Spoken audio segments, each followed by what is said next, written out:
Hello बच्चों, तो चलिए इस प्रश्न को पढ़ते हैं। निम्नलिखित अवकल समीकरणों का व्यापक हल ज्ञात कीजिए। डी वाई बट्टा d x plus y cot x बराबर 2 कोस एक्स। तो यहाँ पर देखो ये अवकल समीकरण है और हमें इसका व्यापक हल ज्ञात करना है। तो प्रश्न में आगे बढ़ने से पहले इस प्रश्न से संबंधित जो मुख्य अवधारणा है उसकी हम चर्चा कर लेते हैं। तो देखो मुख्य अवधारणा यहाँ पर देखो हम जानते हैं, जब भी इस प्रकार का अवकल समीकरण हो डी वाई बट्टा डी एक्स प्लस में पी एक्स वाई बराबर में क्यू एक्स, तो इसका जो हल आता है वो हम सीधा ही जानते हैं। देखो क्या होता है, y गुणा में आई एफ बराबर में समाकलन आई एफ गुणा में क्यू एक्स डी एक्स, ये आता है इसका हल। ठीक है, और यहाँ पर ये जो आई एफ है, जहाँ आई एफ जो है वो क्या होता है, समाकलन गुणांक। समाकलन गुणांक होता है, ठीक है। और इसका जो मान होता है वो क्या आता है, ई की घात समाकलन पी एक्स डी एक्स, ये आता है। तो अब देखो यहाँ पर जो हमारे पास में अवकल समीकरण है वो क्या है, डी वाई बट्टा डी एक्स प्लस में वाई कोट एक्स बराबर में 2 कोस एक्स। तो ये तो पहले से ही इसके रूप में ही है। तो यहाँ पे पी एक्स का मान क्या आ चुका है, कोट एक्स के बराबर। जो वाई का गुणांक होता है वो होता है पी एक्स का मान। और क्यू एक्स जो है वो क्या आ चुका है, 2 कोस एक्स। तो यहाँ से अगर हम समाकलन गुणांक आई एफ निकालें तो वो क्या आ जाएगा, ई समाकलन में घात में क्या आएगा, देखो कोट एक्स डी एक्स। ठीक है, अब देखो कॉट एक्स का जो समाकलन है वो लॉग साइन एक्स होता है।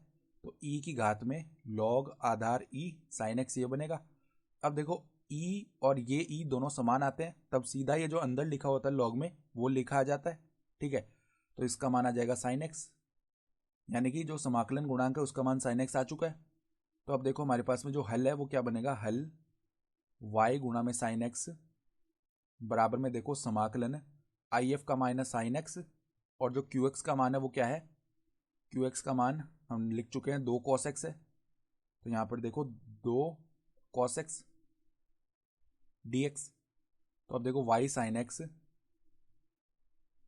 बराबर में यहाँ पर देखो अब क्या हो जाएगा, दो, यहाँ पर ये अंदर साइन 2x का सूत्र बन गया है। तो sine 2x d x y sine x. अब इसका समाकलन करेंगे तो साइन एक्स का समाकलन माइनस का कोस एक्स होता है। तो यहाँ पर माइनस साइन 2x बट्टा में 2 आएगा, क्योंकि यहाँ पर 2x था वैसे, प्लस में समाकलन का चर सी आ गया है। ठीक है, तो देखो y का मान निकाला हमने, तो यहाँ पर वापस से सूत्र लगाएंगे तो 2 साइन एक्स कोस एक्स, यहाँ पर साइन 2x नहीं आएगा, यहाँ पर कॉस 2x आएगा, माफ़ कीजिएगा। यहाँ पर माइनस में कॉस 2x आएगा, समाकलन करेंगे तब, क्योंकि साइन एक्स का समाकलन माइनस का कॉस एक्स होता है ना, तो उस हिसाब से यहाँ पर यह आएगा। तो देखो माइनस में कॉस 2x बट्टा 2 साइन एक्स प्लस में सी बट्टा साइन एक्स, ये बनेगा।